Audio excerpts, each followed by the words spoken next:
Hello everyone, नमस्कार। स्वागत है आपका मेनी हेल्थ फैक्ट्स पर। कैसे हैं आप सभी? तो आज की इस वीडियो में हम आपको थायराइड की रिपोर्ट पढ़ना सिखाएंगे कि कैसे आप घर बैठे अपनी थायराइड की रिपोर्ट को समझकर ये पता लगा सके कि आपको थायराइड की बीमारी है या नहीं है, या आपको कौन से टाइप का थायराइड है, आपको हाइपोथायरॉयडिज्म है या फिर हाइपोथायरॉयडिज्म है। तो ये आप आपकी रिपोर्ट देखकर पता लगा सकते हैं। साथ ही साथ हम ये भी सीखेंगे कि थायराइड क्यों होता है, किसको होता है, और थायराइड का टेस्ट आपको कैसे करवाना है। लेकिन उससे पहले अगर आप चैनल पर नए हैं तो चैनल को सब्सक्राइब कर लीजिए ताकि आने वाली सभी वीडियो की नोटिफिकेशन आपको मिलती रहे, और साथ ही साथ लाइक और शेयर भी कर दें। आइए समझते हैं सबसे पहले कि थायराइड क्या है। देखिए, हम देख रहे हैं कि दुनिया भर में कई सारे लोग जो है वो थायराइड से ग्रसित है। ये एक कॉमन बीमारी बन गई है। आपका खाना पीना सही नहीं है, आयोडीन की कमी है या आयोडीन ज्यादा हो रहा है आपके खाने में। हम देख रहे हैं कि आजकल की लोगों की डाइट जो है वो बहुत ही ज्यादा बेकार सी है। वो इतने जंक फूड खाते हैं जिसके कारण उनको कई सारी बीमारियां होती है। लेकिन उसी में से एक कॉमन बीमारी हम देख रहे हैं थायराइड की। देखिए, थायराइड जो है वो क्यों होता है। आप थायराइड क्या है? एक ग्लैंड है। सबसे पहले तो आप ये समझिए कि थायराइड क्या है। एक ग्लैंड है जो कि आपके गले में यहां पर होती है। देखिए, यहां पर दिखाई दे रही है।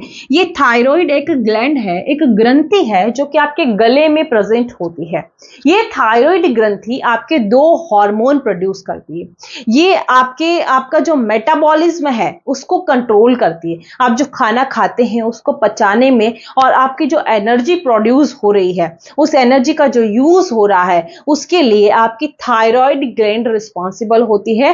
क्योंकि ये थायराइड ग्लैंड आपके दो हार्मोन सिक्रीट करती है जिनका नाम है T3 और T4। ठीक है, T3 है आपका ट्राई आइडोथायरोनिन, यही आपको रिपोर्ट में देखना है।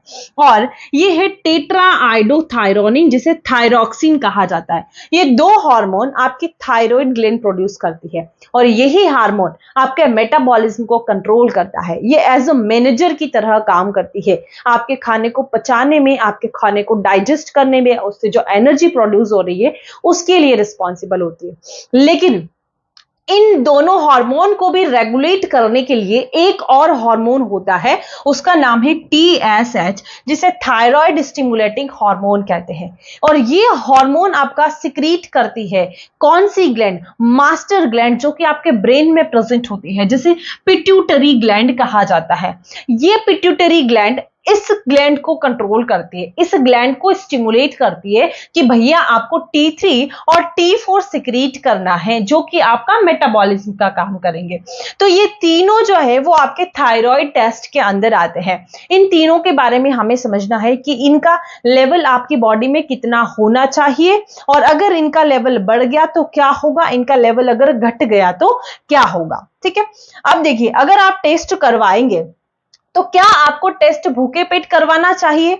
देखिए, आपको अगर डॉक्टर ने सजेस्ट किया है, आपको थायराइड के लक्षण जो है वो दिखाई दे रहे हैं, तो डॉक्टर जो टेस्ट सजेस्ट कर रहे हैं वो थायराइड प्रोफाइल भी लिख सकते हैं, या थायराइड टेस्ट भी लिख सकते हैं, या इनका नाम भी लिख सकते हैं, T3, T4, TSH भी लिख सकते हैं।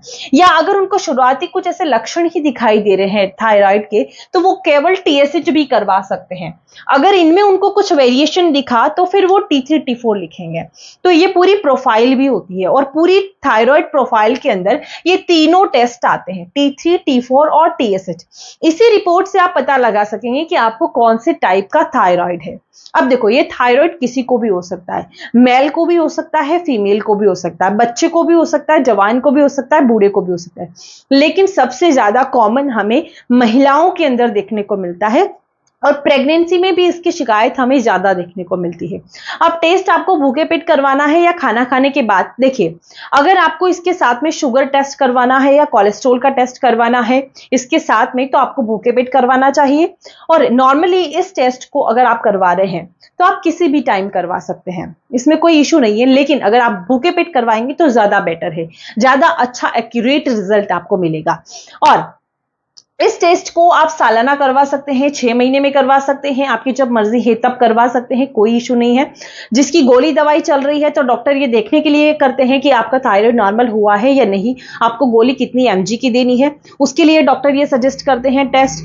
तो गोली दवाई चल रही है, अगर लक्षण दिखाई दे रहे हैं या सालाना आप रूटीनली भी इस टेस्ट को करवाएं तो अच्छी बात है, जिससे हमें पता चल सके कि थायराइड हमारा नॉर्मल है या नहीं है। ठीक है, अब बात करते हैं आपके रिपोर्ट की। तो आपका T3 का लेवल आपकी बॉडी में कितना होना चाहिए?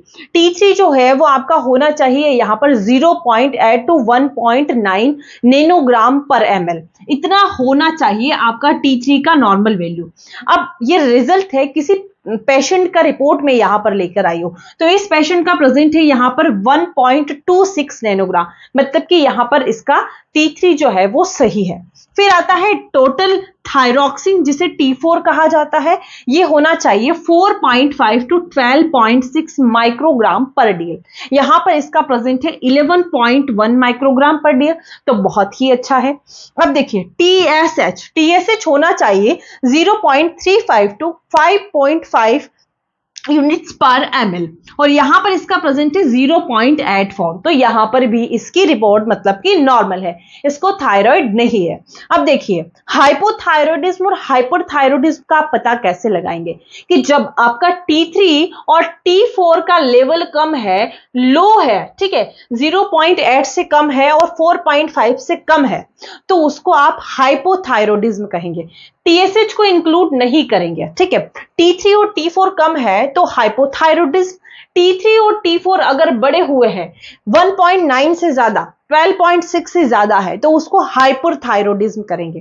देखो यहां पर रिपोर्ट में आपको देखने को मिलेगा कि जब भी आपका T3 T4 कम होगा तो आपका TSH बढ़ा हुआ देखने को मिलेगा, और जब आपका T3 T4 ज्यादा होगा तो आपका TSH आपको कम देखने को मिलेगा। ऐसा क्यों होता है? क्योंकि मैंने बताया कि जो T3 T4 है वो पिट्यूटरी ग्लैंड सिक्रीट कर रही है, और T3 T4 आपकी थायराइड ग्लैंड सिक्रीट कर रही है, और TSH आपकी पिट्यूटरी ग्लैंड सिक्रीट कर रही है। तो जब T3 T4 का लेवल बढ़ता है तो यहां से नेगेटिव स्टिमुलेशन जाता है पिट्यूटरी ग्लैंड के पास कि भैया अब आप TSH को बंद कर दीजिए, TSH का सिक्रीशन कम कर दीजिए, क्योंकि T3 T4 ज्यादा है। तो उस कंडीशन में क्या होता है कि आपका TSH कम हो जाता है। तो यही आपकी रिपोर्ट है, ऐसे ही आपको आपकी रिपोर्ट को समझना है। तो आई होप आपको ये समझ में आया होगा। अगली वीडियो में मैं आपके लिए लेकर आई हूं कि थायराइड जो है वो थायराइड के लक्षण क्या क्या हो सकते हैं, थायराइड कितने टाइप्स का हो सकता है, उसके बारे में अगली वीडियो में हम बात कर देंगे। मिलते हैं अगले वीडियो में। Thank you.